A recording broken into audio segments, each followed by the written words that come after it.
Don't know me, and I'm going to be performing Biting the Bullet, Garfield's Assassination, and the Legacy of the Metal Detector. You need to give me just 1 second.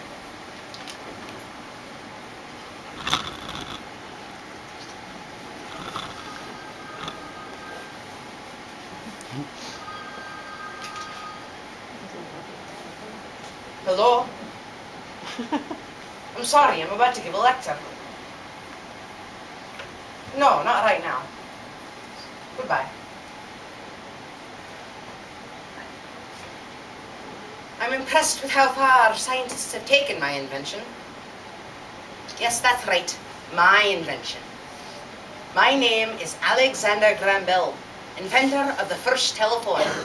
It's what made me famous. But by the end of today, you will remember me for much, much more than just the telephone. Today, I'm going to tell you about one of my less well-known inventions, the metal detector. Back then, we called it an induction balance. It has dozens of uses ranging everywhere from medicine to travel. Even the military uses them. But without both the successes and the dismal failures and my metal detector has seen over the ages, we would never have discovered its many uses. But I'm getting ahead of myself. Let us go back and hear from someone who was there when it all began.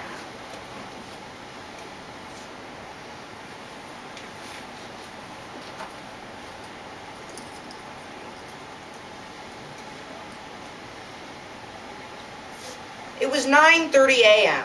on July 2nd, 1881. It was a hot, sultry morning in Baltimore.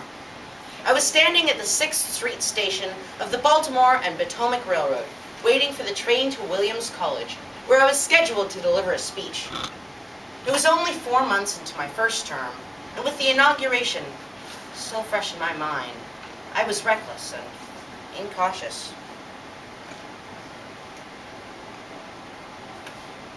It was so warm that despite my numerous political adversaries, I hadn't wanted the crowded heat of the Presidential Protection Detail.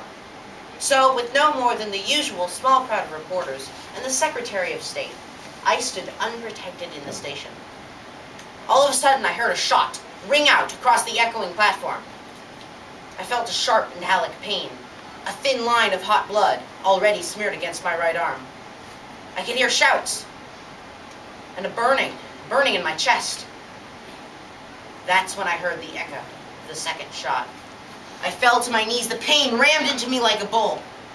Before I blacked out, I heard shouts of, "Somebody shot the president! Somebody shot President Garfield!" And then I slipped away.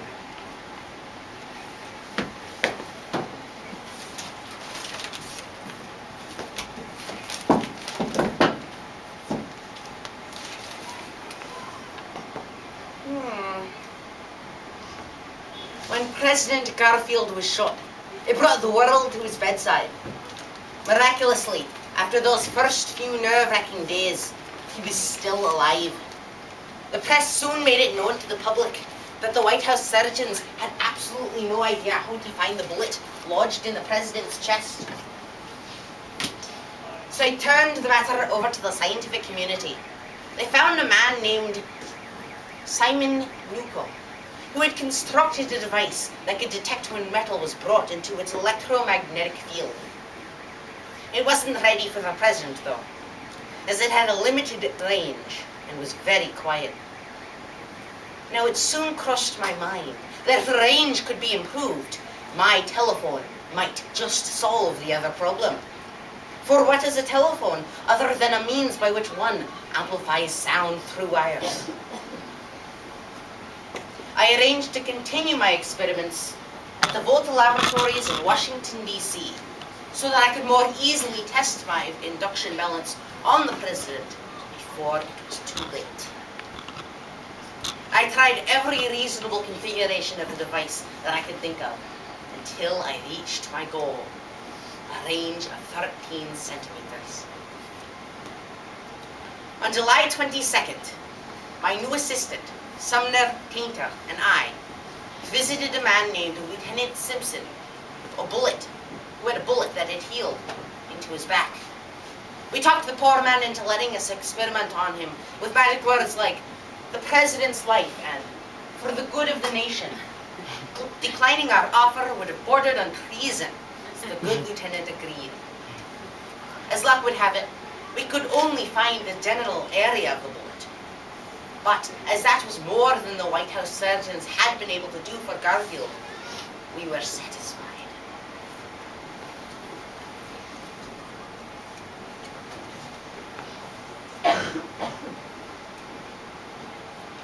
The first thing that I remember on the morning of July 26th was one of the White House hospital wards touching me on the shoulder to wake me up.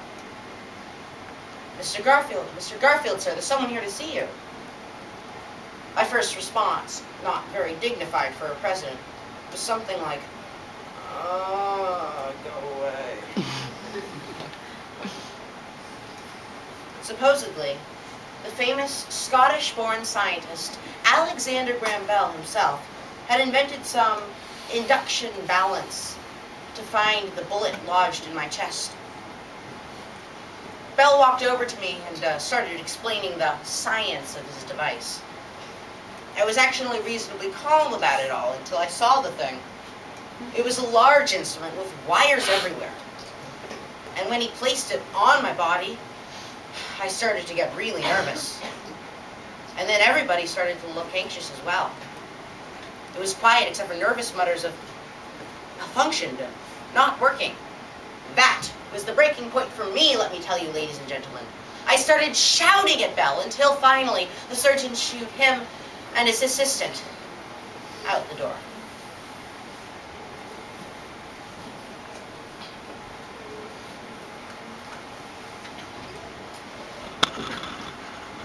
As you might have already guessed, the induction balance failed to find the bullet. In fact, we heard absolutely nothing other than an eerie ticking that seemed to come from the president's body no matter where we waved the wand. It was extremely disheartening, for the version we used had been our best so far.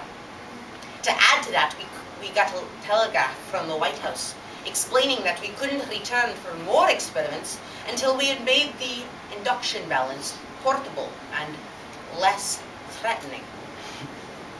So we crammed it into a wooden box. And to keep the president from worrying this time, he was sedated and reassured that no amount of electricity that the induction balance could produce would be any worse than the bullet wound.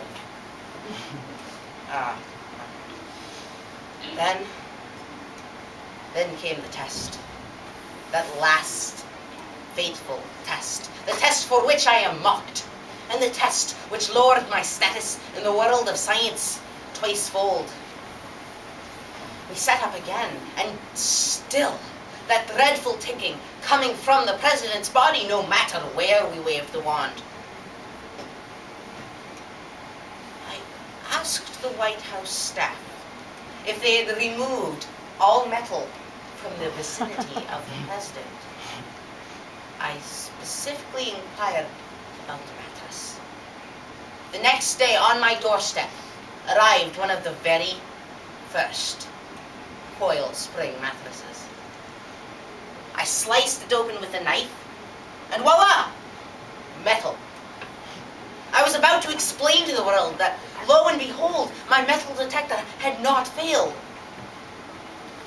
Sadly, I had received a telegraph from my wife that there was a dreadful illness in our family, and that it had spread to our young son. This news forced me to be patient with my revelation. The president had been improving greatly over the previous couple days, so I was far less concerned about him, and far more about my family. I should have been more worried. President James A. Garfield took his last breath in his summer house on September 19, 1881. He had been in office only 4 months before the shooting and had been alive for 3 months with a bullet before his death. And as for me, well, my reputation suffered after the death of Garfield. In fact, many people began to think twice about using the words Alexander Graham Bell and scientist in the same sentence. I was even called a voodooist and a bumbler.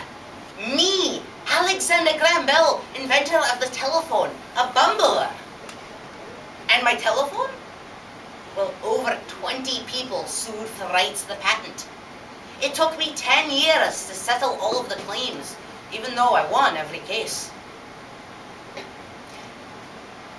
History is written by success, not failure.